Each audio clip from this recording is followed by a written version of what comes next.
दोस्रो पटक नेपाल विद्युत प्राधिकरण यसका उपभोक्ता र समग्र देशको सेवा गर्ने अवसर प्राप्त भएको थियो।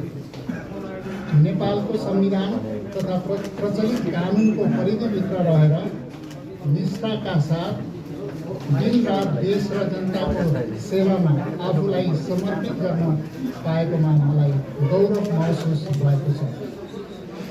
मलाई हटाउन 2081 चैत्र 11 गते मन्त्री परिषदको बैठकको तयारी भइरहेको दिन पनि म मकवानपुरको दुर्गम क्षेत्रमा सीमान्तकृत विपन्न चेपाङ समुदायको बस्तीमा बत्ती बाल्ने काममा छुटिरहेको थिएँ।